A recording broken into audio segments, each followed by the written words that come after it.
Now I request Mr. Keith Cressman. Dr. Keith,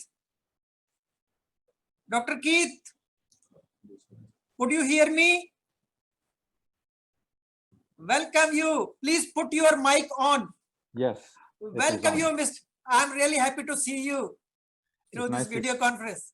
Thank you very much. Yeah. Okay. So now the floor is yours, Mr. Keith. Thank you very much.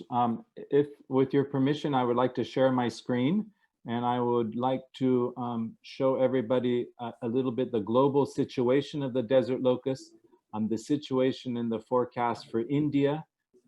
I will discuss a little bit about the early warning system, and then finish with a few options for the farmers, what they can do. Okay. Mr. Keith, just stop for a moment. I will just introduce, because most of the people, they might be knowing Hindi. I will introduce yourself with them. So मैं यहाँ पर उपस्थित सभी participants को एक चीज बता देना चाहता हूँ कि मिस्टर कीथ क्रेसमैन जो हमारे साथ लाइन पर है, वो FAO रोम से जो है एक तरह का उनका प्रतिनिधित्व कर रहे हैं।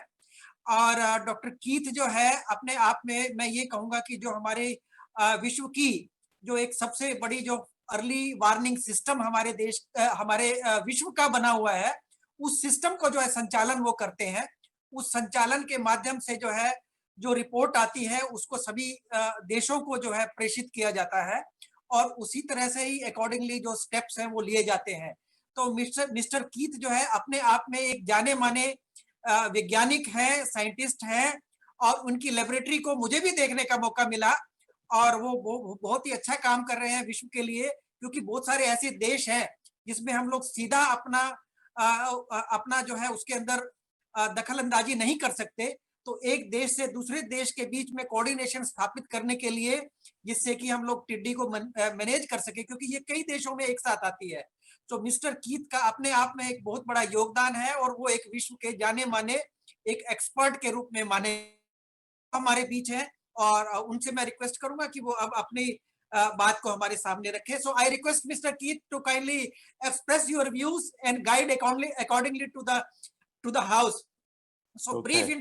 So brief introduction about the hive, about the house, the participants. These participants are from cooperatives.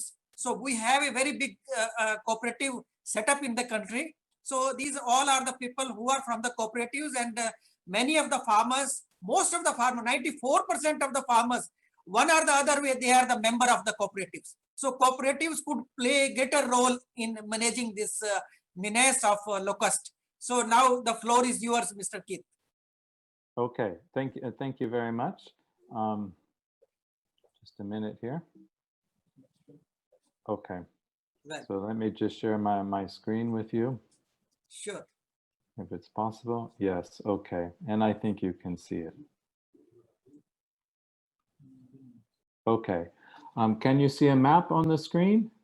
Yeah, it is visible. It is visible. Please continue.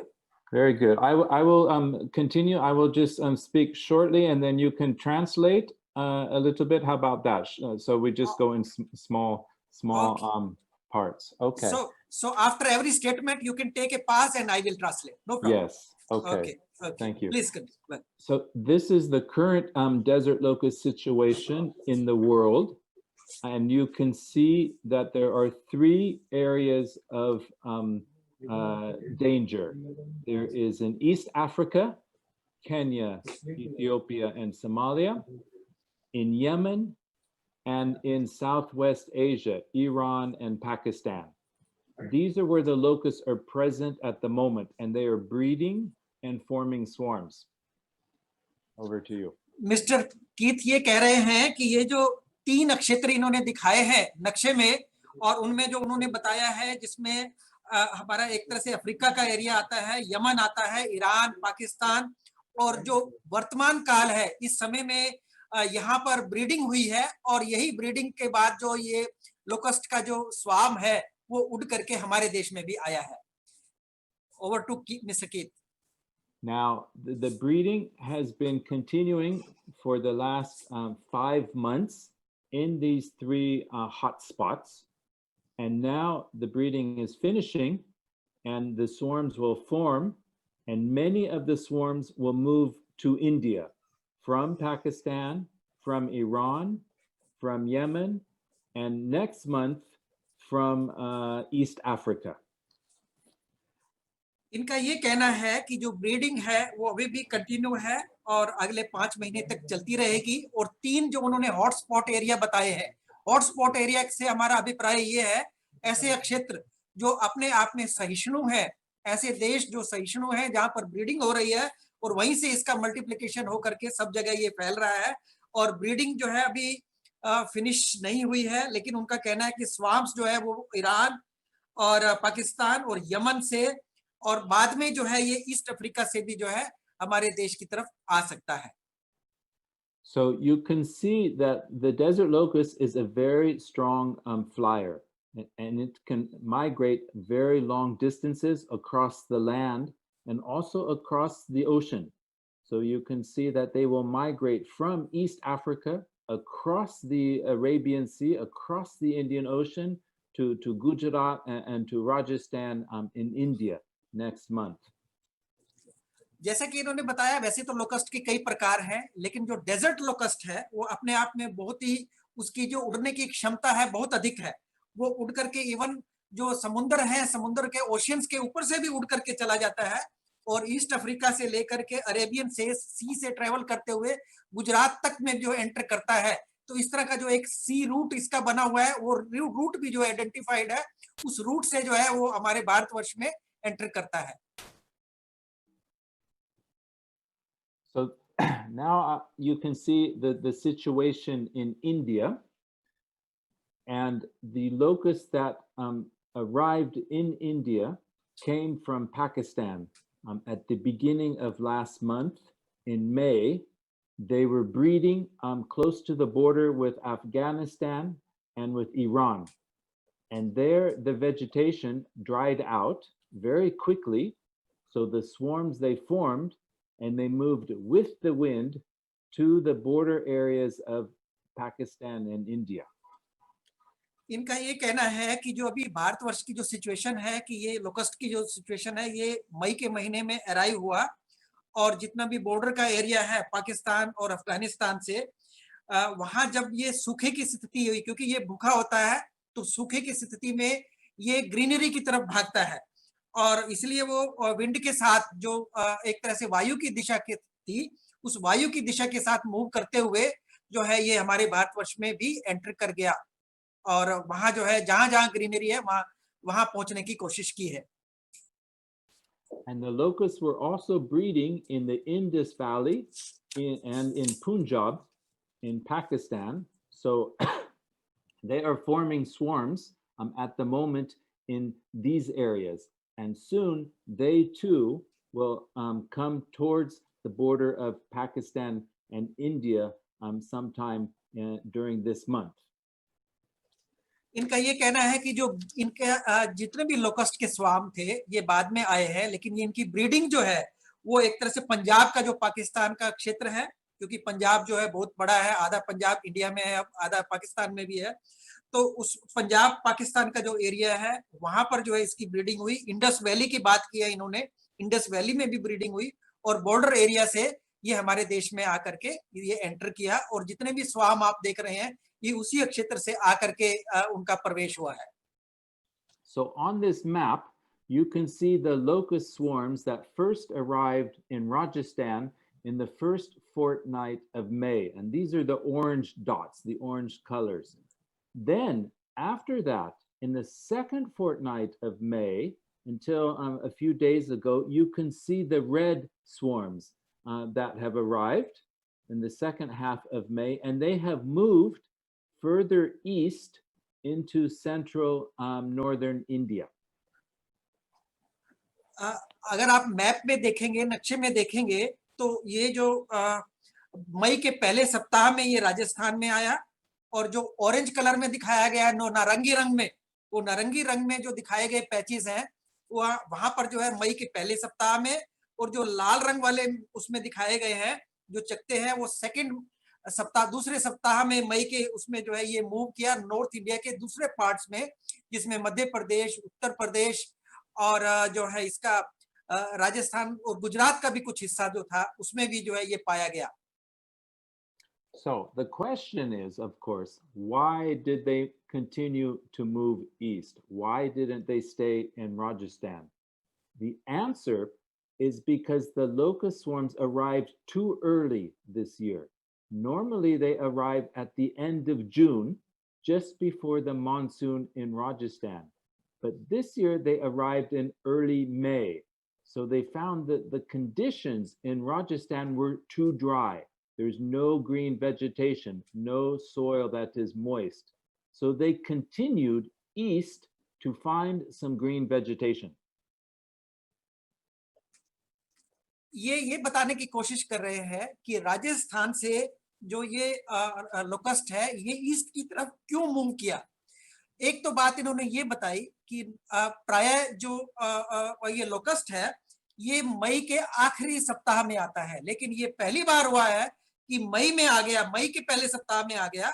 और राजस्थान में चूंकि कोई ग्रीनरी नहीं थी, तो वो ग्रीनरी ना होने की वजह से, क्योंकि ये ऑफ सीजन था, हमारी जितनी भी रबी की फसलें थी उनकी कटाई हो चुकी थी, तो वो ग्रीनरी की तलाश में फिर वो आगे मूव करता रहा और इसलिए जो है वो गुजरात में भी उसका प्रभाव देखने को मिला, मध्य प्रदेश में भी उसका प्रभाव देखने को मिला और उत्तर प्रदेश तक भी पहुंचा ये, लेकिन थोड़े थोड़े एरिया थे और पंजाब में भी पहुंचा। And when they moved in the second half of May from Rajasthan to the central northern states of India, this was the same time when there was the first cyclone, Cyclone Amphan, in the east of India and in Bangladesh. So the winds with the cyclone, they helped to push the locusts, to carry the locusts from Rajasthan to Madhya Pradesh, to Uttar Pradesh, and to Maharashtra during the second half of May. मई के दूसरे सप्ताह में जब देखा कि राजस्थान में ये move किया, राजस्थान से फिर जब ये अभी आपने देखा होगा कि सुनने को मिला होगा न्यूज़पेपर में भी, एम्फॉन नाम का जो साइक्लोन आया था, उस साइक्लोन की जो स्ट्रॉन्ग विंड्स थी उसकी वजह से जो है ये पुश हुआ और ये राजस्थान के बाद यूपी, महाराष्ट्र और गुजरात इस क्षेत्र में भी जो है इसका इंसिडेंस जो है इसी वजह से पाया गया, क्योंकि जो एक तरह से जो विंड का डायरेक्शन मिला और जो पुश था वो एक तरह से जो साइक्लोन अभी आया, तूफान आया था, एम्फॉन तूफान, उसकी वजह से हुआ। Now, if you've noticed, if you've seen the swarms, you notice that they are pink in color, which means that they are immature. They are not ready to lay eggs. When the adults turn to a yellow color, a bright yellow, and then they are mature and they're ready to lay eggs. But now, most all of the swarms are immature, so they will not lay eggs. Instead, they will move back and forth from the east to the west in the northern states of India, waiting for the monsoon to arrive in Rajasthan. अभी जो इसमें दो colour अलग अलग रंग में इसमें दिखाया है, येलो कलर में भी और रेड कलर में भी, इनका ये कहना है कि जो ये ब्राइट येलो कलर है वो जो है एक प्रकार से मैच्योर है और रेड कलर वाले इमैच्योर है। अभी जितने भी दिखाई दे रहे हैं वो सभी इमैच्योर है, जितने भी हैं वो मैच्योरिटी की फेज में नहीं है, इसलिए उसमें कोई ज्यादा डरने की बात नहीं है, क्योंकि ये जो इमैच्योर है ये अंडे नहीं देंगे और अंडे अगर देते हैं तो वही खतरा रहता है उनका मल्टीप्लाई होने का। तो इसमें यही कहा है कि इस टाइम में इतना डरने की जरूरत नहीं है, लेकिन हाँ फसलों को जो है वो नुकसान कुछ हो सकता है। So during this month, during June, you can expect to see immature swarms flying back and forth, waiting for the monsoon to come to Rajasthan.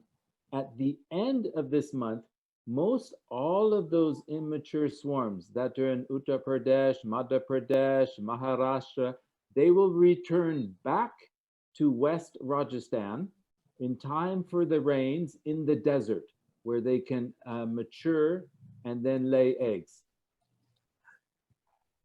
जून के महीने में जो अभी ये इमेच्योर जितने भी आपने इन्होंने लोकस्ट के बारे में बताया, जो अभी परिपक्व नहीं है, वो जो है उत्तर प्रदेश से, मध्य प्रदेश से, महाराष्ट्र से वापस मुड़ करके राजस्थान की तरफ जाएंगे, क्योंकि इनको ब्रीडिंग के लिए रेतीली जगह चाहिए और रेतीले स्थान में ही ये ब्रीडिंग करते हैं, वहीं पर ही अंडे देते हैं, इसीलिए ये वापस राजस्थान की तरफ जाएंगे और वहां पर जो है ये अंदेशा है कि ये अंडे देंगे, लेकिन उन अंडे देने से इनको रोकना होगा, या अगर ये अंडे दे चुके होंगे तो जितने भी जुवेनाइल होंगे उनको रोकना होगा। ये आगे बताएंगे इसके बारे में। प्लीज मिस्टर केत।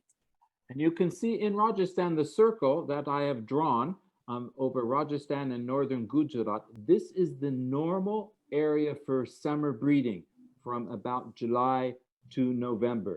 So this year, the breeding will be very heavy, very serious in Rajasthan and in northern Gujarat. वैसे तो जो नॉर्मल एरिया है जिस टाइम में इसका ब्रीडिंग होता है लोकस्ट का, वो समर ब्रीडिंग कहा जाता है। जुलाई से सितंबर तक का महीना इसके लिए आइडेंटिफाइड है, और राजस्थान में इस बार अंदेशा है कि ये मल्टीप्लाई करेगा और बहुत ही सीरियस कंडीशन में रह सकता है। इसमें इसलिए बड़ी गंभीर अवस्था भी आ सकती है। इसके लिए हम लोग बाद में भी मैं चर्चा करूंगा जब मैं बताऊंगा, और इसके लिए भारत सरकार ने अलग से प्रयत्न भी किए हुए हैं। पहले हम लोग मिस्टर कीथ की बात को सुन लेते हैं। So we're not expecting any breeding this summer in Uttar Pradesh or Madhya Pradesh or Maharashtra or any of the northern states. This is not the habitat for the desert locust. So this means the current populations that are in these central northern states, this is a temporary phenomena that should last only this month, and then they will return back to Rajasthan. अभी उत्तर प्रदेश, मध्य प्रदेश, महाराष्ट्र, जो भी राज्य हैं, गुजरात, इनमें जो देखने को मिला है इसका जो प्रभाव लोकस्ट का, वहां पर ये ब्रीडिंग नहीं करेंगे, और जो पॉपुलेशन अभी देखने को मिल रही है वो टेम्परेरी है, और ये उधर मूव करेगी, कुछ मर जाएगी, और जो है इसका एक टेम्परेरी फिनोमेना है, इसमें किसी भी तरह की भयभीत होने की आवश्यकता नहीं है। Okay, let me now just tell you a few words about the early warning system. We have a very good system established in about 30 countries from West Africa to India, working with each of the national locust control programs in these countries. There are people in the countries, like in India, the Locust Warning Organization, and they are responsible for undertaking the monitoring, the surveys on the ground, and the control operations. So we work very closely with these countries to support them and to share the information. FAO ने, United Nations के FAO ने एक तरह का ये एक विश्व स्तर का अर्ली वार्निंग सिस्टम बनाया है, जिससे पहले ही इस बात को बता दिया जाता है कि कहां कहां किस क्षेत्र में लोकस्ट का अटैक होने वाला है। तो ये एक प्रकार का 30 कंट्रीज को कोऑर्डिनेट करते हैं। 30 कंट्रीज को कोऑर्डिनेट करने के बाद हर एक का जो आकलन है वो करते हैं, उसी तरह से उसके जो कंट्रोल करने की प्लानिंग और उसके जो स्ट्रेटेजी है उसी तरह से बनाई जाती है, और ये ग्लोबल स्तर पर इसका एनालिसिस करते हैं, फोरकास्ट करते हैं, जिससे कि विभिन्न देश उसी प्रकार से कंट्रोल मेजर्स लगा सके और उसी तरह से उसको कंट्रोल करने की जो स्ट्रेटेजी है उसको अडॉप्ट कर सके। ये सब जो है एक प्रकार का जो अर्ली वार्निंग सिस्टम है उसी से पॉसिबल होता है। And this system relies on the data that is collected in the field and shared within the country and between the countries and with FAO. So in order to collect this data, FAO has developed some tools that can be used in the field, such as a mobile app, eLocust 3M, you can see with the red star here, that people can enter the data about the locust, about the control, and it is then shared with the headquarters in Jodhpur and Faridabad with the Locust Warning Organization, and then with Rome. इसमें data को इकट्ठा करने का अपना एक तरीका है, और इसमें data with in the country, एक देश के बीच में और दो देशों के बीच में जो भी डाटा होता है इससे संबंधित लोकस्ट का अकर होने का, जो जितने भी टिड्डी दल है उनके आने का, वो एक मोबाइल ऐप के जरिए से इंफॉर्मेशन को इकट्ठा किया जाता है, और वो एक जगह इंफॉर्मेशन पूल होती है, उस डाटा को एंटर किया जाता है, जो एक अर्ली वार्निंग सिस्टम FAO रोम में बना है। उस सिस्टम में जो है उसको जो है डाला जाता है, जिससे कि फोर वार्निंग होती है। और जैसे हमारे भारत वर्ष में लोकस्ट कंट्रोल ऑर्गेनाइजेशन जो बना हुआ है उसके माध्यम से, जो फरीदाबाद में और जोधपुर में ये 2 सेंटर हैं, उसके माध्यम से जो है इसका जो है एक मॉनिटरिंग की जाती है और मॉनिटरिंग के बाद उसी तरह से कंट्रोल मेजर्स अडॉप्ट किए जाते हैं। And this information, this data from the field is very important in order to carry out the control operations. Because if there's no data from the field, then nobody knows where the locusts are. The priorities for the control operations cannot be determined. And because this is a migratory pest, it is moving very quickly from place to place, that the sharing of the data on a timely basis is very important. ये जो टिड्डी दल है ये बहुत ही dynamic है, move करता है, मोबाइल होने की वजह से एक जगह से दूसरी जगह पर तुरंत जो है ये माइग्रेट करता है। इसीलिए इंफॉर्मेशन का होना बहुत जरूरी है। ये एक रियल टाइम इंफॉर्मेशन सिस्टम इनके यहाँ बना हुआ है और उससे लोकस्ट की ट्रेसेबिलिटी, उसको ट्रेस किया जा सकता है कि कहाँ पर है। तो इस तरह से जब डाटा शेयर करते हैं, उसी डाटा के माध्यम से जो है ये एक निष्कर्ष पर पहुंचते हैं। और जो डाटा फील्ड लेवल से आता है वो हमारे लिए बहुत इंपॉर्टेंस रखता है, बहुत जरूरी है। जो फील्ड से डाटा आता है वो एक तरह से जो भी योजना बनाई जाती है, प्लानिंग की जाती है, उसमें जो है ये लाभदायक सिद्ध होता है। So this real-time information is very important for planning, but also for forecasting, for early warning, so that countries can prepare themselves for any locust invasions that come from other countries or other regions or other continents. तो ये एक प्रकार का जो real time information system बना है, इससे एक तरह का पूर्व अनुमान मिलता है, हमारे को फोरकास्ट होता है। साथ साथ में इसको काबू करने के जो तरीके हैं, जो कारगर तरीके हैं, उनको जो है सभी राज्य सरकारों को प्रेषित कर लिया जाता है। चूंकि इसमें कई देश इन्वॉल्व होते हैं, तो इसीलिए एफएओ के माध्यम से जो ये रियल टाइम इंफॉर्मेशन सिस्टम है वो जानकारी देता है कि एक देश से दूसरे देश में ये कब एंटर करेगा और किस तरह की इंटेंसिटी में एंटर करेगा। उसी तरह से जो है इसको कंट्रोल करने के लिए उसी तरह के तरीके अपनाए जाते हैं। And this desert locust early warning system, it is the largest and the oldest early warning system in the world for any migratory pest. ये पूरे विश्व में अपने आप में सबसे बड़ा अर्ली वार्निंग सिस्टम है और इस तरह का सबसे बड़ा सिस्टम है जो कि बहुत ही इफेक्टिव है, प्रभावशाली है।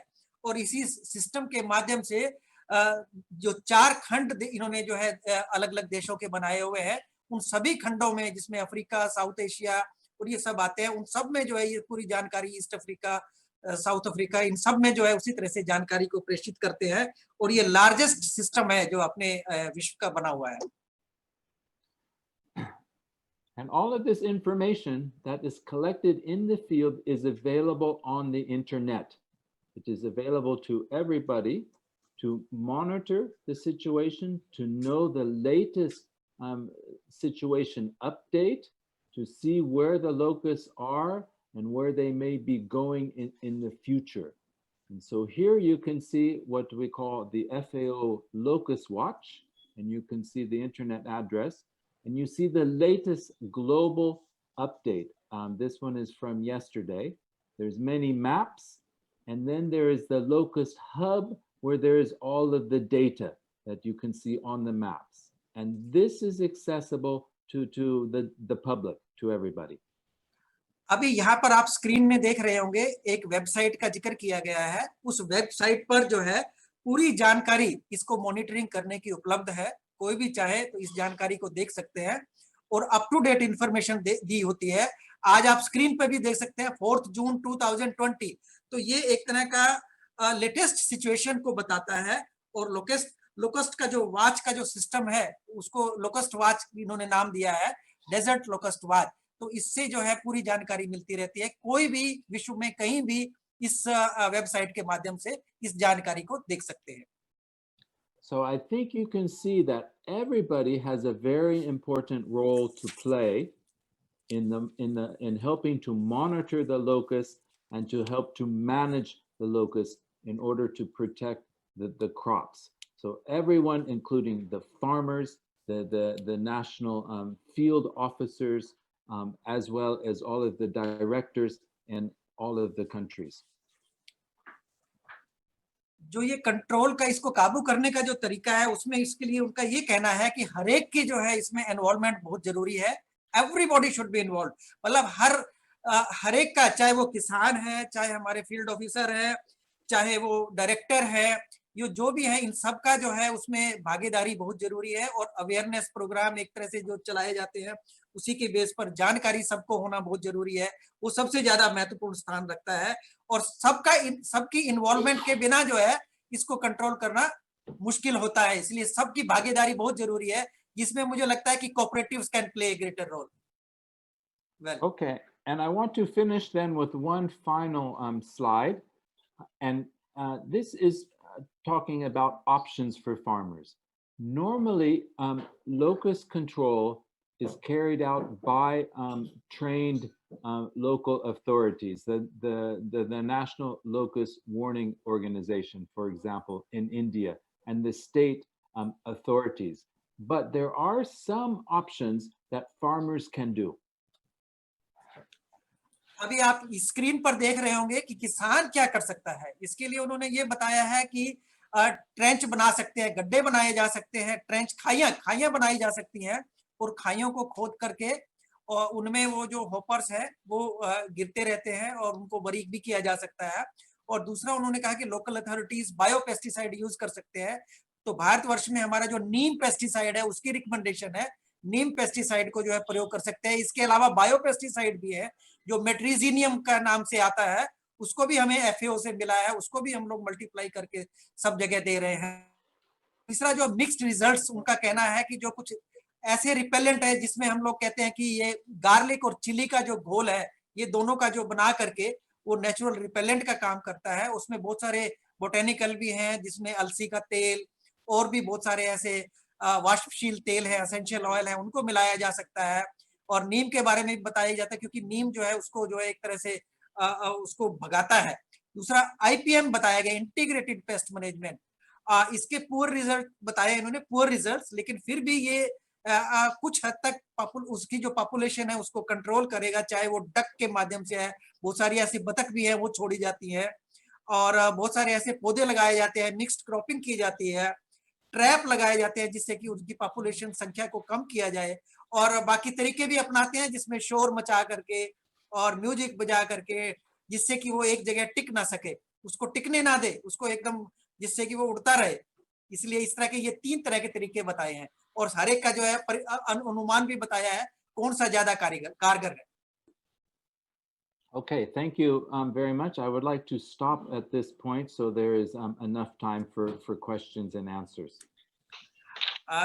Thank you very much, Mr. Keith, for a wonderful talk, and I'm confident our participants, they might have absorbed many things from your presentation, and now they are aware about the system which is prevailing at globally. So thank you so much for a very good talk. Thank you. Thank you, sir, once again. Information given regarding data, plan, and app shared by you will really be very helpful to our farmers. Thank you, Mr. Keith.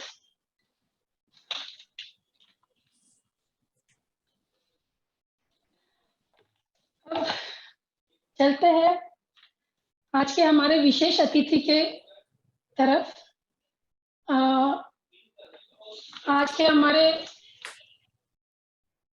Guide Bharat सरकार में agriculture commissioner है SK Malhotra ji. मैं आपका स्वागत करती हूँ इस show में. आप ऑलरेडी काफी देर से हमारे साथ इंटरेक्ट कर रहे हैं. हम आपके बारे में ऑलरेडी सब बहुत कुछ जानते हैं. ज्यादा वक्त न लेते हुए आपको सुनना ज्यादा लोग पसंद करेंगे, तो मैं आपको आग्रह करती हूँ कि आप विषय शुरू करें, हमारे लोगों को गाइड करें. वैसे तो आपने मिस्टर कीथ की बातों को सुना है. मिस्टर कीथ ने बहुत सारी चीजों को बड़ी गहराई से बताने की कोशिश की है, and he has already explained many things, but many things are still left out. So I would like to mention about those things. अभी आपको पहले तो ये जानना चाहिए कि ये होता क्या है। इसको वैसे बोलते हैं ग्रास होपर। तो ग्रास होपर जो होते हैं वो इनकी जो नेचर है, बिहेवियर है, हैबिट्स है, माइग्रेशन का जो एक तरीका है वो बिल्कुल ही अलग तरह का है। और ग्रास होपर्स ज्यादातर जो मैं उन चीजों को बताऊंगा जो अभी डिस्कस नहीं की गई है। ये जो है एकांत रहता है, सोलिटरी होता है, लेकिन जब ये भूखा होता है, जब इसको खाना नहीं मिलता, तब ये सब इकट्ठे हो जाते हैं और खाने की तलाश में ये दौड़ते हैं। जब ये इकट्ठे हो जाते हैं, समूह में आ जाते हैं, तो इनको हम ग्रीगेरियस बोलते हैं। Gregarious, they become gregarious. When they become gregarious, then the gregarious hoppers are referred as locust. तब इनको हम लोकस्ट कहते हैं। वैसे तो ये ग्रास होपर है, लेकिन जब ये समूह में हो जाते हैं तब हम इनको लोकस्ट कहते हैं। दूसरी इनकी खास बात, ये जो इनके फीमेल्स हैं, इनका जो अंडे देने की क्षमता है बहुत ज्यादा है। इतना फास्ट है कि ये 3 महीने के अंदर 20 गुना बढ़ जाते हैं। 3 महीने में 20 गुना। और ये अपने अपने जीवन काल में 3 बार अंडे देते हैं 6 से 11 दिन के अंतर पर। तो आप देख लीजिए कितना फास्ट जो है ये लोग ये मल्टीप्लाई करते हैं। दूसरा इसका जो वैसे तो अभी बताया गया कि मोस्टली ये जुलाई से अक्टूबर के महीने में आता है, लेकिन ये पहली बार ऐसा हुआ कि ये मई के महीने में हमारे देश में आया। और इसको डेजर्ट लोकस्ट इसलिए कहा जाता है क्योंकि ज्यादातर वैसे लोकस्ट की 4 तरह की अलग अलग टाइप है, लेकिन डेजर्ट लोकस्ट ही ज्यादा इसको नुकसान पहुंचा रहा है। जैसे कि बताया गया कि ब्रीडिंग जो है वो कुछ क्षेत्रों में हुई है, जिसमें पाकिस्तान, अफगानिस्तान और ईरान से भी आया है। तो ये मॉइस्चर इस बार मिलता रहा। और पहले क्या होता था कि सूखे की अवस्था आ जाती थी, लेकिन इस बार इसको कंटिन्यूअसली मॉइस्चर भी मिलता रहा। और बहुत सारी जगह जहां ड्राई रहता था, इस बार मॉइस्चर रहा और हरियाली भी रही, इसलिए इसको ब्रीडिंग का मौका मिला। और कई लोग तो ये भी कहते हैं कि इसका ये जो प्रभाव है, ये एक प्रकार से हम लोग ये कह सकते हैं कि जो क्लाइमेट चेंज की बात करते हैं उसकी वजह से हो रहा है। और अगर आप पिछला इतिहास उठा करके देखेंगे तो लोकस्ट जो है 1962 में सबसे ज्यादा तेज आया था। In the year 1962 full blow locust cycle was noticed. उसके बाद ये छोटे छोटे इसका जो सर्जिस थे, first surge was reported in 1978, फिर 1993 में आया, 2009 में भी आया, 2019 में भी आया। 2019 में भी उसको कंट्रोल कर लिया गया। Even FAO appreciated Indian efforts, कि FAO ने भी भारतवर्ष के जितने किए गए एफर्ट्स थे 2019 में कंट्रोल करने के लिए, उसको अप्रिशिएट किया गया था। और अभी तक का जो मेरे पास आंकड़ा आया है हमारे भारतवर्ष का, कि 94,800 हेक्टेयर एरिया 5 जिलों में अभी तक अफेक्टेड है। मेरे पास आज तक का आंकड़ा उपलब्ध है, सभी राज्य सरकारों से आया है। और राजस्थान में 84,150 हेक्टेयर, मध्य प्रदेश में 8,050 हेक्टेयर, पंजाब में 2,000 हेक्टेयर, गुजरात में 300 हेक्टेयर, उत्तर प्रदेश में 300 हेक्टेयर। तो हमारे यहाँ एक सिस्टम है ट्रैकिंग का, और ट्रैकिंग की टीम्स हैं, और ट्रैकिंग टीम जो है उसकी जानकारी सब जगह देती है। और सभी राज्यों में जो है उसको बताया जाता है कि वो अलर्ट डिक्लेयर किया जाता है कि आपके यहाँ आने वाला है। तो उस ट्रैकिंग सिस्टम के माध्यम से जो रिपोर्ट आती है, उसके बेस पर जो है कंट्रोल सिस्टम हमारा काम करता है। तो अभी तक मैंने बताया 94,800 हेक्टेयर, कल तक करीब करीब 75,000 हेक्टेयर एरिया में स्प्रे भी हो चुका था। और मुझे लगता है आज हम सारा एरिया स्प्रे हो गया होगा। और इसमें बहुत सारे ऑर्गेनिक फॉस्फेट्स है। भारत सरकार ने क्या क्या कदम उठाए हैं वो मैं थोड़े आप लोगों से जरूर शेयर करना चाहूंगा, क्योंकि मैं पहले सुन रहा था, श्री अजीत केसरी जी भी बोल रहे थे और मिस्टर रंगा राव भी बोल रहे थे। तो उसमें जो कुछ बातें हैं उनको जो है निराकरण करने की जरूरत है, और सबको आपकी जानकारी में डालने की जरूरत है कि पहले सिर्फ एक मैलाथियोन नाम का एक इंसेक्टिसाइड था, उसी का स्प्रे की इजाजत थी। अब हम लोगों ने 15 फॉर्मुलेशंस की इजाजत दी है। क्योंकि मैं भारत सरकार की जो एक रजिस्ट्रेशन कमेटी है, central insecticide board registration committee, उसका मैं चेयरपर्सन हूं, तो मैंने 15 फॉर्मुलेशंस की इजाजत दे दी है। और इसमें जो है क्लोरोपायरिफॉस, डेल्टामेथ्रिन, डाइफ्लूबेंजुरोन, फिप्रोनिल, लैम्डा साइक्लोएथ्रिन। तो मैं ये क्यों बता रहा हूँ कि जिससे कि हमें ये पता रहे, सभी राज्यों को भी ये जानकारी रहे कि ये अलग अलग 2 तरह के तरीके होते हैं। एक डेजर्ट में आता है तो वहां हम अलग तरीके से स्प्रे करेंगे, और जब फसलों पर आया है तो आप किस प्रकार का स्प्रे करेंगे। तो ये अलग अलग इसकी एडवाइजरी बनी है, और सभी राज्य सरकारों को इसकी एडवाइजरी को भेज दिया गया है, और सभी राज्य सरकारें जो है इसको अपना भी रही हैं। तो जो शेड्यूल्ड डेजर्ट एरिया होता है उसमें स्प्रे करने का जो तरीका है वो बताया गया है। मेरे पास राज्य सरकारों से एक सूचना और आई कि हम लोग इसको कंट्रोल तो करना चाहते हैं, पर कई क्षेत्र ऐसे हैं राजस्थान में जहाँ पानी नहीं है, तो दवा को पानी में घोल करके हम स्प्रे कैसे करेंगे जब पानी नहीं है। तो हमने जो ये मैलाथियोन की डस्ट होती है 5% डस्ट की भी इजाजत दे दी कि जहां पानी नहीं है कम से कम डस्ट आप फैला सकते हैं, उसका जो डस्ट है उसकी भी मैंने इजाजत दी है, परमिशन दी है। तो 5% डस्ट जो है उसका स्प्रे, उसको जो है बुरका जा सकता है उसके ऊपर जहाँ भी जो करते हैं। और इसके बहुत सारे जो स्प्रे व्हीकल है, जो माउंटेड व्हीकल माउंटेड जो है उस स्प्रे है, उनसे स्प्रे किया जाता है। एरियल स्प्रे करते हैं, नेपसक स्प्रेयर है और हैंड हेल्ड स्प्रेयर्स बहुत सारे हैं। पावर स्प्रेयर्स जो है उनको तैनात किया गया है। और यही नहीं, कम से कम भी 50 जो फायर फाइटिंग हमारे सिस्टम है उनको भी तैनात किया गया है अलग अलग राज्यों में। 49 की मेरे पास रिपोर्ट आई थी, लगभग 50 में बोल रहा हूँ। तो फायर फाइटिंग वाले की कहाँ जरूरत पड़ती है, क्योंकि ये जो रात को है पेड़ों पर सेटल हो जाता है, तो पेड़ों पर जो है ये छोटे वाला जो स्प्रे है नेपसक स्प्रेयर ये काम नहीं करते। तो फायर फाइटिंग वाले जो है वो ऊंचे तक उसकी मार रहती है, उसके स्प्रे से जो है उसको कंट्रोल किया जाता है। और उसको भी तैनात किया गया है कि जहां जहां पेड़ों पर ये सेटल हुआ है। और अभी आपने सुना कि जो यूनाइटेड नेशंस FAO ने जो एक फोर वार्निंग अर्ली सिस्टम बनाया है, उसके माध्यम से जो हमारे पास भारतवर्ष में लोकस्ट वार्निंग और कंट्रोल ऑर्गेनाइजेशन है, जिसके बताया गया कि 2 सेंटर हैं दिल्ली में और जोधपुर में, वहां से जो है ये कार्य करता है और पूरे राज्यों को जो है पूरी जानकारी देता है। और जो भी हमारा लोकस्ट सिनेरियो है उसको लोकस्ट कंट्रोल ऑफिसर्स जो है उसको कोऑर्डिनेट करते हैं। जितनी भी डिस्ट्रिक्ट एडमिनिस्ट्रेशन अथॉरिटीज हैं और स्टेट एग्रीकल्चर डिपार्टमेंट है, उनसे जो है उनका समन्वय बना रहता है। और अभी कुछ और भी कुछ ऐसे, जैसे एक ऐप बनाया गया है, मोबाइल ऐप। उस मोबाइल ऐप के माध्यम से जितनी भी जानकारी है उसको उसमें फीड कर दिया जाता है और वो जो है इंफॉर्मेशन कंपाइल होती है, सभी राज्यों को जो है उसको भेजा जाता है और उसी तरह से जो कंट्रोल टीम जो है वो एक्शन में आ जाती है। और साथ में जो अलर्ट है वो भी डिक्लेयर किया जाता है, सभी राज्य सरकारों को जो है अलर्ट किया जाता है। वैसे तो कहा जाता है कि ये एग्रीकल्चर स्टेट का विषय है, लेकिन फिर भी इसमें एक, क्योंकि ये आपदा है, क्योंकि ये आपदा की श्रेणी में आता है लोकस्ट, तो आपदा की श्रेणी में होने की वजह से जो हमारे पास नेशनल डिजास्टर रिलीफ फंड है, स्टेट डिजास्टर रिलीफ फंड है, उसमें राज्य सरकारों को आजादी है कि वो जो है इमीडिएटली उससे पैसा खर्च करके जितने भी कंट्रोल मेजर्स हैं उनको एडॉप्ट कर सकती हैं। और यहाँ पर मैं समझता हूँ, क्योंकि जो हमारा आज का जो एक सेमिनार है, एक तरह का जो वेबिनार है, इसमें मैं देख रहा हूँ कि हमारे कोऑपरेटिव से बहुत सारे हमारे अधिकारी इसमें पार्टिसिपेट कर रहे हैं और एग्रीकल्चर डिपार्टमेंट से भी बहुत सारे अधिकारी पार्टिसिपेट कर रहे हैं। तो उन सबके सहयोग की जरूरत है। कोऑपरेटिव का जैसे बताया गया, हमारे नायक साहब बता रहे थे, उनकी लीडरशिप में बहुत अच्छे काम हो रहे हैं यहाँ कोऑपरेटिव के माध्यम से।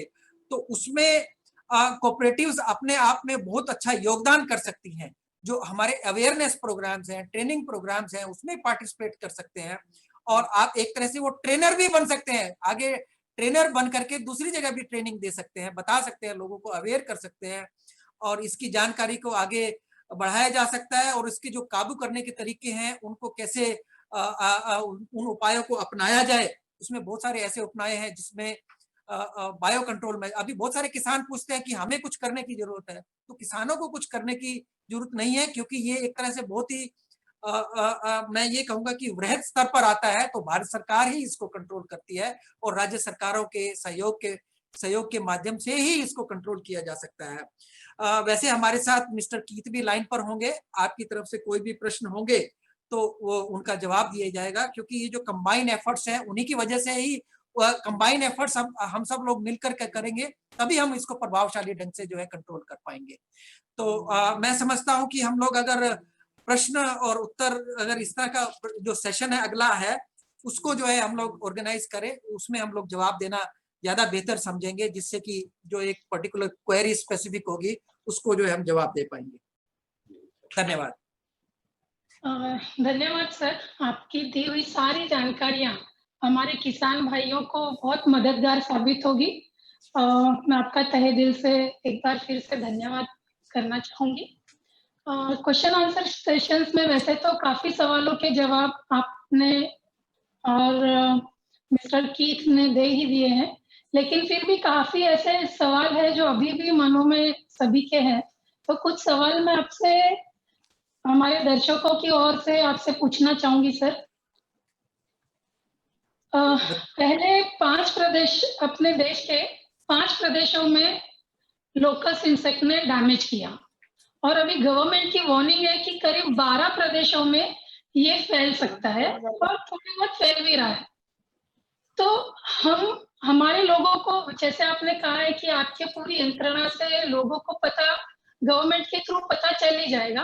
फिर भी अगर ऐसी कोई मुसीबत आती है फार्मर्स पे, तो उन्होंने उसके साथ कैसे डील करना चाहिए? आपके हिसाब से आप हमें गाइड करिए। अभी देखिए, जैसे कि आप प्रश्न में पूछ रहे हैं कि हमारे पास जो अभी तक जो जानकारी है 5 राज्यों में ये आया है और 12 में आगे तक जाने का अंदेशा है। 12 में जाने का कोई अंदेशा नहीं है और वो 5 में भी है।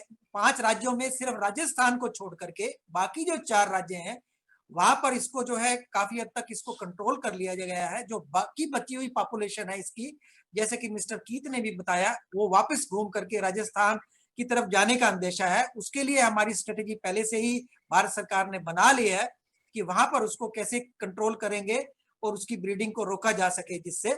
और ये 12 बाकी स्टेट में किसी भी प्रकार का कोई उस तरफ जाने का कोई खतरा नहीं है, इसलिए बिल्कुल निश्चिंत रहें। और इसकी जो एडवाइजरी है सभी राज्यों को पहले से भेज दी गई है। और चूंकि जो 12 राज्य पहले कहा गया था कि बिहार में भी जा सकता है, उड़ीसा में भी जा सकता है, लेकिन नहीं गया वहां पर। और ये क्योंकि ये सभी जो डिपेंड करता है, ये इसकी जो वायु की गति है, डायरेक्शन है, उस पर निर्भर करता है। तो अभी इस तरह का कोई फेवरेबल कंडीशन नहीं है और हमारा जो सर्वे सिस्टम है बिल्कुल परफेक्ट सिस्टम है। इस तरह की कोई जानकारी आती है तो इमीडिएटली राज्यों को जो है बता दिया जाएगा। और अभी तक जो आज तक की मेरे पास जानकारी है, ये सिर्फ राजस्थान तक रिस्ट्रिक्टेड है और राजस्थान के भी 2 जिले, जोधपुर और जालौर। बाकी जगह जो है ये बिल्कुल ठीक है और बाकी किसी राज्य में कोई खतरा नहीं।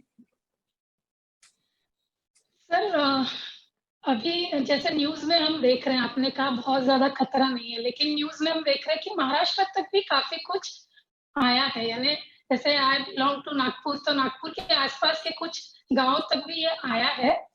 बड़े पैमाने में भी नहीं होगा, थोड़े कम पैमाने में होगा, लेकिन वो आया है। तो जब ऐसा छोटे पैमाने में अगर हमारे इधर आता है, आपने जैसे अभी कहा कि विंड्स, चेंजिंग विंड्स के कारण ये उसके साथ एसोसिएटेड है और उसकी वजह से हो सकता है कि कुछ प्रदेशों में ये थोड़ा बहुत जाए। तो वो थोड़ा बहुत भी जब जाता है, तो वहाँ के जो फार्मर्स है, उन्होंने कैसे डील करना चाहिए उससे? अभी ये करीब नागपुर की बात करें तो 20 हेक्टेयर एरिया पूरे महाराष्ट्र में जो है सिर्फ रिपोर्टेड है, लेकिन उसमें कोई नुकसान नहीं क्योंकि ये ऑफ सीजन है। इस टाइम में कोई खास फसलें नहीं थी। लेकिन हाँ, जो बहुवर्षीय पौधे हैं, फ्रूट क्रॉप्स हैं जो लगे हैं, उन पर जरूर कहीं कहीं सेटल हुआ, लेकिन ये बहुत ही छोटा अपसर्ज था, इसीलिए कोई महाराष्ट्र में कोई नुकसान नहीं है इसका। और ये वहीं के वहीं मर जाएगा। जो कुछ बचेंगे वो वापस भी नहीं आ पाएगा क्योंकि उसका वापस आने का भी जरिया, तरीका और जो जो डायरेक्शन है वो नहीं है। और वहां ब्रीडिंग ये नहीं करेगा क्योंकि ब्रीडिंग करने के लिए इसको जो है वहां पर रेतीली जमीन चाहिए होती है और वहां रेतीली जमीन नहीं है, इसलिए वहां कोई इसका कोई खतरे का कोई अंदेशा नहीं है। और किसान अपने स्तर पर अगर कुछ करना चाहता है तो वो यही है कि उसको शोर मचा करके, कहीं कहीं अगर धुआं करके, और कहीं जो है उसको सेटल ना होने दे, जो जहां कहीं वो उड़ता रहे, जाता रहे, आगे तक बढ़ता रहे, ये करते रहते, ये प्रयास करते रहते हैं। और कहीं नीम पेस्टिसाइड है उसका प्रयोग करते रहते हैं, नीम, जिससे कि जो है वो आगे बढ़ ना पाए और उसको लिए अरुचिकर बना दिया जाए। इस तरह की सिचुएशंस को रखा जाता है। तो किसान भी अपने लेवल पर जो है बहुत सारी ऐसी चीजें अपना सकता है। और बाकी भारत सरकार का तो यही उद्देश्य है कि हम इसको ब्रीडिंग ना करने दें। और अगर कहीं ब्रीडिंग होती भी है तो जो उसके जुवेनाइल्स, जो बच्चे निकल के आते हैं लोकस्ट के वहीं उसको स्प्रे कर दिया जाता है। और उस ट्रैकिंग सिस्टम के माध्यम से पहले ही जो है ये जानकारी जुटा ली जाती है कि ये कहाँ कहाँ पर उसने ब्रीडिंग की है, तो ब्रीडिंग का भी पता लगा लिया जाता है।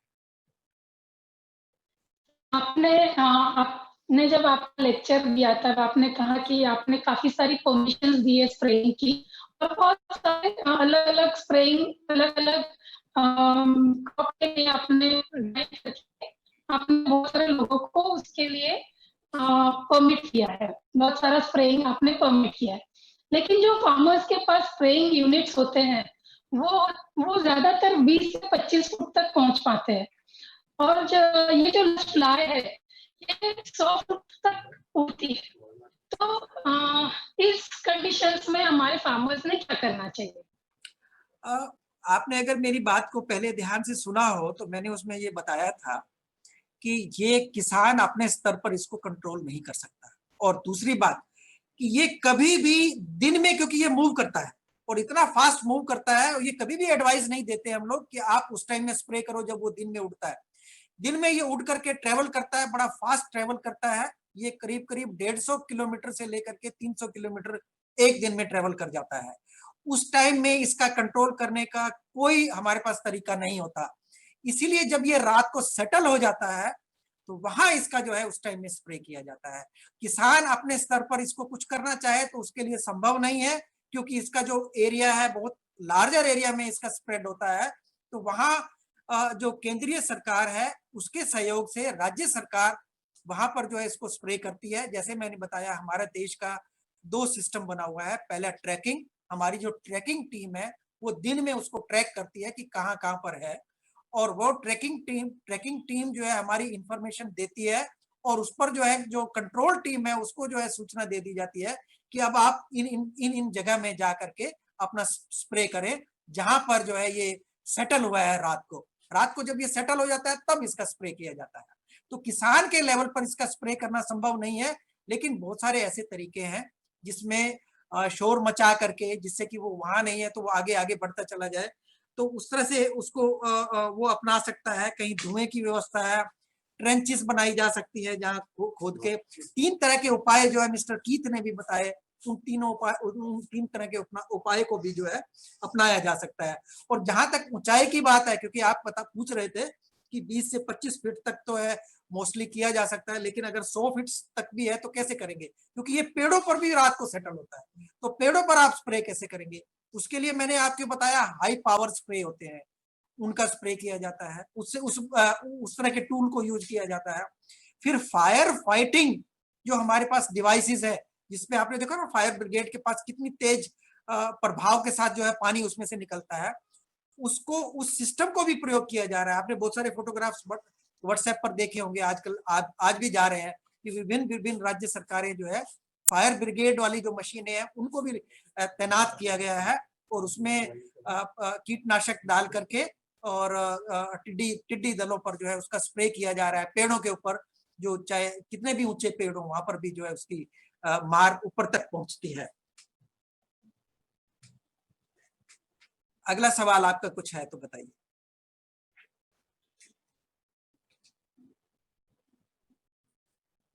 शायद मुझे लगता है संपर्क, हाँ बताएं प्लीज।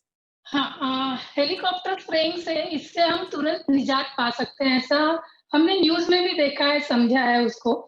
तो आपका क्या कहना है कि अगर हम इसको हेलीकॉप्टर से स्प्रेइंग करें तो हम इससे बेटर डील कर पाएंगे? देखिए, हेलीकॉप्टर स्प्रे किया जा सकता है और उसके लिए इजाजत भी मिल गई है। अभी तक हम लोगों ने इसका कोई ट्रायल नहीं किया है, लेकिन भारत सरकार ने हेलीकॉप्टर की इजाजत दे दी है। लेकिन हेलीकॉप्टर से अगर स्प्रे करना हो तो उसके लिए अलग तरह की एसेसरीज की जरूरत है। तो 60 तरह की एसेसरीज जो है भारत सरकार अब इसको फ्रांस से हम लोग खरीदने वाले हैं। शायद ये कभी भी आ सकती है, आजकल में जो है इसका एक्सेसरीज हमारे यहाँ देश में पहुंच जाएंगे, और वो एक्सेसरीज हेलीकॉप्टर के साथ लगा करके। लेकिन इसकी एक लिमिटेशन है, इसका स्प्रे जो है सिर्फ डेजर्ट एरिया में होगा, और इसकी एक अलग से एसओपी बनाई गई है कि वहां पर कोई भी इसका कोई वाटर बॉडी नहीं होनी चाहिए, वहां पर क्रॉप्ड एरिया नहीं होना चाहिए, तभी हेलीकॉप्टर वहां पर कोई रहता ना हो, और वो जीव जंतुओं को नुकसान ना कर पाए, इस तरह के अभिरण्य नहीं होना चाहिए जो वहां पर। तो ये इस तरह की कोई एसओपी इसका बना है। लेकिन ज्यादातर ये पाकिस्तान से आता है। पाकिस्तान का जो जितना भी बॉर्डर का एरिया है वो सब डेजर्ट है। तो वो डेजर्ट है, वहां पर कोई वनस्पति नहीं, कोई जंगल नहीं, तो वहां उस क्षेत्र के लिए बहुत कारगर ये सिद्ध होगा जो ड्रोन जो इसका हेलीकॉप्टर का जो सिस्टम है। इसके बाद जो बाकी छोटे स्तर पर जो है ड्रोन की भी परमिशन मिल गई है और ड्रोन के लिए भी जो है इसकी इजाजत हुई है और अभी कुछ 2-3 कंपनियों को जो है ट्रायल करने के लिए इजाजत मिली है और ये 2 कंपनियां जो है अभी इस पर जो है कार्य करना जो है अभी शुरू कर दिया है उन लोगों ने।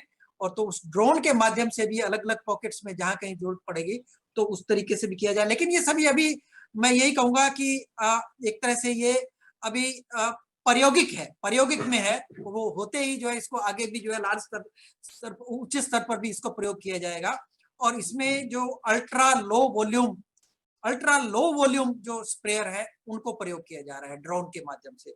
उस पर जो है ट्रायल चल रहे हैं और सभी अरेंजमेंट किए गए हैं।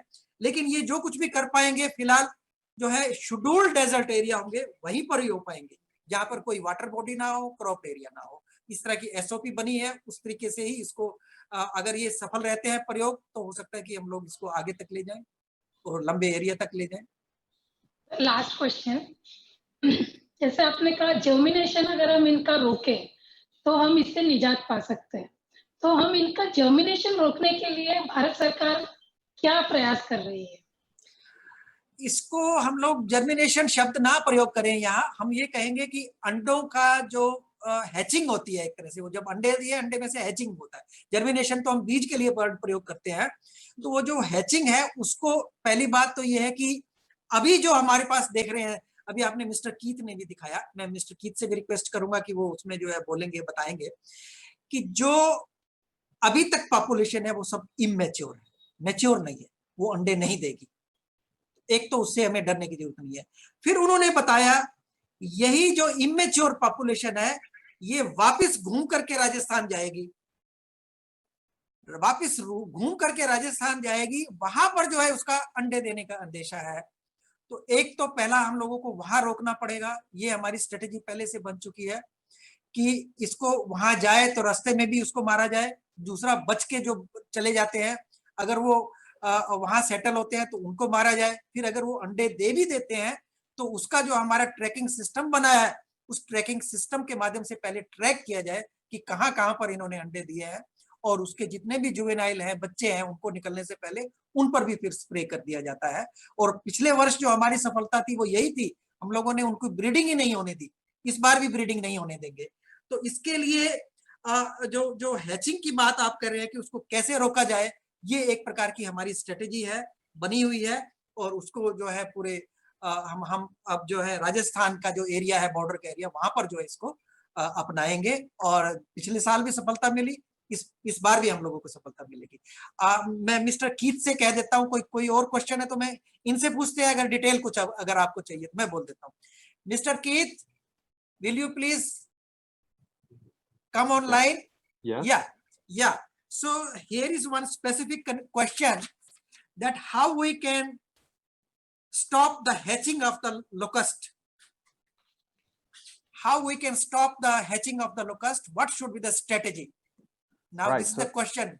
Yes, the strategy is to kill the parents who are laying the eggs, because once the eggs are in the ground, under the ground, it is not possible to kill the eggs.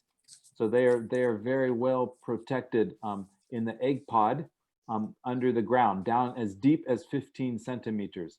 So the strategy is to kill the adults before they lay the eggs. Okay. Suppose there are some escapes from killing, and if they lay the eggs, then what we need to do further? So then what you need to do is to mark those areas where the eggs were laid, so you know where that egg laying was, and you know that after 2 weeks the eggs will hatch. They will not hatch after 6 months or 1 year or 5 years. It's after 2 weeks. So then you wait for all of the hatching to finish. So don't do the control operations as soon as you see the hatching, because there will be more hatching and then you have to do more repeat control operations. So it is better to wait a couple of weeks for the hatching that you know is finished, and then you can treat the young hoppers before they become adults. Okay. इनका ये कहना है, पहला तो हमें adults को मारना है, जो मैं भी वही बात बोल रहा था। उसके बाद उन्होंने ये कहा कि उनको एडल्ट्स को अंडे देने से ही रोकना है, पहले मार देना है। दूसरा, फिर भी कुछ बच जाते हैं तो उनको उस एरिया को मार्क करना पड़ेगा जहां जहां पर जो है उन्होंने अंडे दिए हैं, और ये रेत के अंदर 15 सेंटीमीटर गहरा वहां पर अंडे देते हैं, और 2 सप्ताह के बाद जो है अंडों से जो है वो बच्चे निकलते हैं। तो 2 सप्ताह तक वेट करना होगा, जैसे ही वो बाहर निकले फिर से स्प्रे करना होगा। तो ये एक तरीका है जो इन्होंने बताया। अच्छा, एक प्रश्न मैं आप लोगों की तरफ से भी और पूछ लेता हूँ इनसे। Mister Keith, now they are interested to know that how this helicopter spray and spray through drones will be effective. Should we adopt such measures? Do we really need such kind of measurements for controlling the locust population? Yes, it depends on the scale of the infestations. So when the infestations are very, very large, when you have large swarms, then these are good targets for aerial control operations, because they are too large to be treated by the vehicles or by backpack or handheld sprayers. Now, drones can be useful, although nobody has ever used drones to control desert locusts before. So this is still in a little bit of an experimental stage. We have no standard operating protocols, no standard methods. But sometimes, for example, the locust swarms, they land and settle on top of the trees. And so it's very difficult to treat these locusts on top of the trees from the ground using the hand sprayers or the vehicle sprayers. And maybe the target, the infested area, is too small to treat by helicopter or by aircraft. So in this situation, this very particular situation, the drones could be useful. But you have to remember, drones have a very limited batteries, so they cannot spray large areas. They will only be able to spray small areas, and they cannot carry so much pesticide. And they are expensive to use. So drones sounds very exciting, but we have to understand that they do have limits.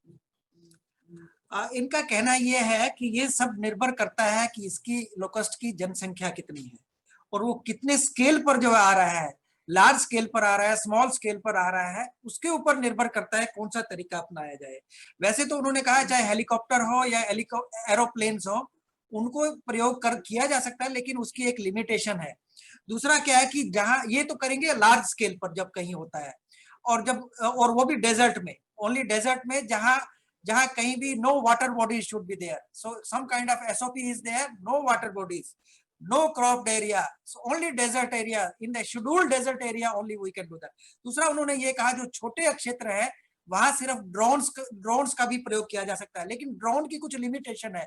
Drone की जो battery है उसकी जो power है वो limited time तक होती है, और उसको जो है उसकी जो कैपेसिटी है कैरी करने की, उसको ज्यादा बोझा उठाने की, वो थोड़ा उसकी कम रहती है जो उसको लेके जाए। और बाकी इसको विशेष परिस्थितियों में किया जा सकता है, लेकिन अभी तक कोई इसके स्टैंडर्ड नहीं बने हैं, और वो स्टैंडर्ड मेथड जो है उसको बनाने की जरूरत है, वो डेवलप करने की जरूरत है। ये इनका जो है उत्तर है। और इनसे एक प्रश्न और पूछ लेते हैं। Mister Keith, what you comment upon there are several indigenous technical knowledges which are available for controlling these locusts. So there are several in the different countries they are adopting. In some places they put smoke, in some places they will make noise, and then in some places they will destroy the eggs.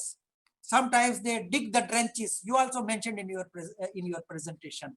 So what do you comment on these methods, whether these methods are really effective in controlling these locusts? And just we would like to listen from your experience. Yes, these methods are not very effective in controlling large numbers of locusts. Smoke and noise and dancing and blowing whistles, this doesn't kill any locust. It just moves the locust to the neighbors, to the next area. It just shifts the problem. So it's not killing any locust.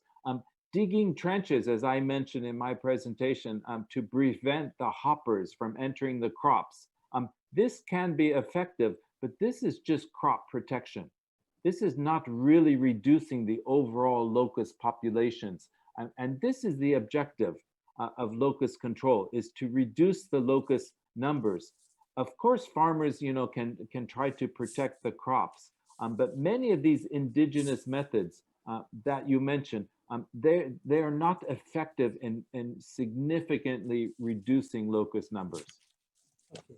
So, okay, now another question. Okay, I'll give the reply what you have mentioned. So here, जो इनका कहना है कि जितने भी ये हमारे स्थानीय कंट्रोल करने के जो तरीके हैं वो ज्यादा कारगर नहीं है, इनका ये कहना है। लेकिन फिर भी मुझे लगता है कि किसान ये समझता है कि मेरे खेत में ये नहीं हो, उड़ करके दूसरी जगह चला जाए, तो वो अपनाता है इस तरीके से, और उसको जो है रेस्ट ना करने दे, वो एक जगह रुके नहीं, और कुछ भी हो, पर फिर भी ये जो एक तरह से इंडिजिनस नॉलेज है, और बहुत साल पहले भी ये कहा जाता था कि ट्रेंचेस बना दीजिए, लेकिन कुछ जगह कहा जाता है ट्रेंचेस अभी भी कुछ हद तक जो है सफलतापूर्वक जो है उसको कंट्रोल कर सकती है। लेकिन इनका जो कहना है कि हमें जो पेस्टिसाइड है वही जो है ज्यादा जो है कारगर रहेंगे, और जब वो रात को सेटल हो जाता है तभी जो है उसका हम लोग स्प्रे जो है उस टाइम में किया जाना जो वो अच्छा रहता है। अच्छा, one more question to you, Mr. Keith. Now they have asked one more question, that through this conventional approach, they are spraying the locust. Suppose sometimes knapsack sprayers, and then handheld sprayers are there also there, and whether at smaller scale, how effective they will be, whether farmers they should do it or not. Because sometimes farmers, they are also scared that it has entered my field. What to do now? Because he is having only a knapsack sprayer which is available with them. But government is doing through power sprayers, and then we have tractor mounted sprayer, then vehicle mounted sprayers are also there. Firefighting devices government is also now deploying at the several places.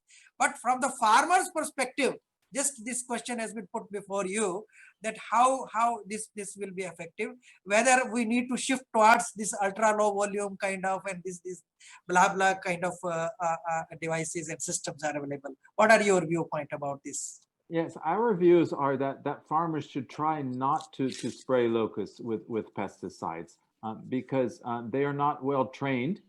And spraying locusts is precision spraying. That the pesticide is contact pesticide, so it has to be reaching directly on the locust. So if you spray in the wrong conditions, the spray will go in a different direction, and so you've just wasted your pesticide, wasted the money that you used to buy the pesticide, and it can be dangerous. These are chemical poisons. Farmers may not have the protective clothing that is needed to protect their health. They may not have the funds to buy these pesticides. They may buy the wrong pesticides, for example. So you've just wasted your money.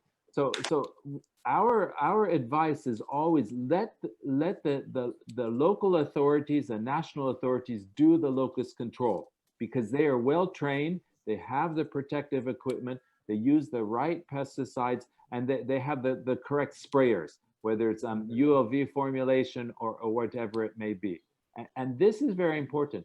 Farmers can play a very important role in notifying the local authorities, to inform the local authorities, and to take some of these local actions, but we don't advise them really to be spraying locusts themselves. Thank you. इनका mister Keith का ये कहना है कि किसान अपने level पर pesticide बिल्कुल स्प्रे ना करे, क्योंकि इसमें जितनी भी पेस्टिसाइड की सिफारिश की गई है वो कॉन्टेक्ट पेस्टिसाइड है, और किसान जो है उसको स्प्रे करने का तरीका नहीं जानता, उसमें एक तरह के प्रिसीजन की जरूरत होती है, और वो किसान नहीं कर पाएगा अपने लेवल पर। इसीलिए किसान को इस तरह का कोई प्रयोग नहीं करना चाहिए, क्योंकि वो खतरनाक सिद्ध हो सकता है। और दूसरा जो है, इसमें किसानों का जो अहम योगदान हो सकता है कि जब भी उनको खेत में कोई इस तरह का लोकस्ट दिखाई देता है, वो इमीडिएटली अपनी जो डिस्ट्रिक्ट अथॉरिटीज है उनको सूचना दे, उनको इन्फॉर्म करे कि उनके खेत में जो है लोकस्ट घुस आया है, वो तो डिस्ट्रिक्ट अथॉरिटीज को बताए। और कोऑपरेटिव्स जो है यहाँ पर बहुत बड़ा अच्छा योगदान जो है कर सकते हैं, और इसके माध्यम से जो है अगर समय रहते सूचना मिल जाती है तो समय रहते जो है उसको कंट्रोल भी कर लिया जाता है, और सभी जो डिस्ट्रिक्ट अथॉरिटीज हैं वो हरकत में आ जाती हैं। कोई और प्रश्न पूछना चाहे तो हम मिस्टर कीथ जो है हमारे साथ लाइन पर हैं. Any other question if anybody wants to ask? So on behalf of our this National Cooperative Development Corporation, New Delhi, and Government of India, I would like to convey my heartiest thanks to Mr. Keith Cressman, who has very nicely replied to the questions of our I should say the field workers who are available with us. They are the persons who are from the cooperatives, and farmers, they are the members of the cooperatives. They can play a greater role in furtherance of further activities, and again I should say that large scale adoption of the measures that could be done, and advisories, awareness, these are the components which are required to be taken care, and Government of India has already taken suitable measures. Thank you so much, Mr. Keith. Thank you once again for your active participation and addressing the queries of the participants. Thank you very much. Thank you, sir. Thank you very much. Thank you. Thank you so much, Mr. Keith. Thank you, Malhotra ji. Government of India already is बहुत सारा मतलब measures ले रही है, suitable measures ले रही है इसको control करने के लिए. पहले भी किया है, अब भी हम कर पाएंगे आपके leadership में. Thank you so much. Back to Sandeep ji, Sandeep Singh ji. Ji madam, टिड्डी हमलों के विरुद्ध उच्च सतर्कता बरतने संबंधी विभिन्न पहलुओं को समझाने एवं बचाव की बेहतर तैयारी के संबंध में बहुत सी महत्वपूर्ण जानकारियों को हम लोगों के बीच साझा करने के लिए राष्ट्रीय सहकारी विकास निगम की तरफ से डॉक्टर दिनेश शर्मा, माननीय उप मुख्यमंत्री उत्तर प्रदेश, डॉक्टर एस.के. मल्होत्रा, कृषि आयुक्त भारत सरकार, श्री अजीत केसरी, प्रमुख सचिव किसान कल्याण मध्य प्रदेश, श्री एस.वी. रंगा राव, RCS उत्तर प्रदेश, श्री कैथ क्रिस्मान, टिड्डी पूर्वानुमान विशेषज्ञ, FAO, श्रीमती मधुबाला साबू जी एवं उपस्थित अन्य गणमान्य अधिकारियों का आभार व्यक्त करता हूं। इस कार्यक्रम को सफल बनाने के लिए निगम के समस्त अधिकारियों, कर्मचारियों एवं कृषि एवं सहकारिता क्षेत्र के उपस्थित सभी सहकार एवं किसान बंधुओं का भी आभार व्यक्त करता हूं। अंत में इस कार्यक्रम के आयोजन हेतु निगम के प्रमुख एवं हमारे परिवार के मुखिया माननीय प्रबंध निदेशक महोदय जी का भी राष्ट्रीय सहकारी विकास निगम की तरफ से आभार एवं शुक्रिया व्यक्त करता हूं, जिनके समर्पित नेतृत्व के कारण सभी सहकार बंधुओं को इस तरह के ज्ञानवर्धक कार्यक्रम का लाभ मिल पा रहा है। एक बार पुनः आप सभी का हार्दिक आभार एवं शुक्रिया। सभी को नमस्कार। अच्छा, एक मिनट के लिए रुकेंगे। मैं Mr. Keith, I would like to introduce you with our leader here, who is the organizer of this program, Mr. Sandeep Nayak. He will just wave his hand. He will wave. So, Mr. Sandeep Nayak, he is the managing director of this National Cooperative Development Corporation, and it is a mission program. I'll tell you, this is one of the known organization which is contributing a lot for the welfare of the farmers, for the cooperatives and all other things. They have done many new initiatives in this regard. So Mr. Sandeep, you would like to say anything? Would you like to? Yeah, Dr. Malhotra, thank you. Okay. For your kind words. NCDC is a big family. We all sector members there, all part of our family. We are in the forefront of that family. Whatever we do with a big consensus across the country. I also would like to thank the FAO expert for finding his time and being with us. Thank you very much, Mr. Keith. And all thanks to all who participated on Zoom as well as on Facebook Live and on YouTube Live. It's a big family who have participated in this. Thank you very much. Namaskar, Dhanyavad. Okay. Thank you so much. Thank you, one and all. Thank you so much. Thank you. Thank you, sir. Bye-bye.